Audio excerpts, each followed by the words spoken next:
3 औकात में अल्लाह के नबी ने हमें मुर्दों को दफन करने से और नमाज पढ़ने से मना किया है। नंबर 1, जब सूरज तुलू होता है, तुलू होने के बाद जब तक वो कुछ बुलंद ना हो जाए उस वक्त तक नमाज से रोक दिया। दूसरा, हीना यकूमुल कायमुल ज़हीरा, जब ऐन सर के ऊपर सूरज आ जाए और साया आपके पाँव के नीचे आ जाए तो नमाज पढ़ना मना है, जब तक वो साया पाँव से निकल के साइड पे ना हो जाए।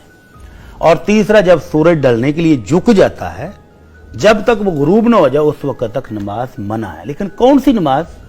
अगर किसी की फर्ज रह गई, सोया हुआ अभी उठा है और सूरज तुलू हो रहा है, तो फरमाया अगर सूरज तुलू होने में 1 रकत वो पढ़ सकता हो सूरज तुलू होने से पहले पहले, तो वो दूसरी भी पढ़ ले, उसकी नमाज पूरी हो गई।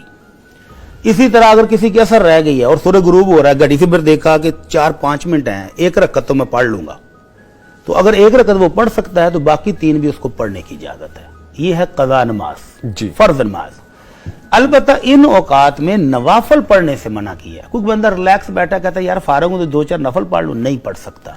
ना फजर के बाद सूरज तुलू होने तक, ना असर के बाद सूरज गुरूब होने तक, और ना एंड दोपहर के वक्त। अलबत्ता इन औकात में कोई बंदा मस्जिद में एंटर हुआ है, असर के बाद गया है और उसने मगरिब तब मस्जिद में बैठ के तिलावत करनी है, जिक्र करना है, तो अब ये 2 नफल तहियतुल मस्जिद पढ़ सकता है। इसी वक्त में उसने तवाफ किया है बैतुल्लाह का और तवाफ की 2 रकतें पढ़नी है, तो वो असर के बाद 2 रकतें वो भी पढ़ सकता है। तो यानी ऐसी कोई नमाज जिसकी कोई सबब, कोई लॉजिक पीछे मौजूद हो, वो पढ़ सकते हैं।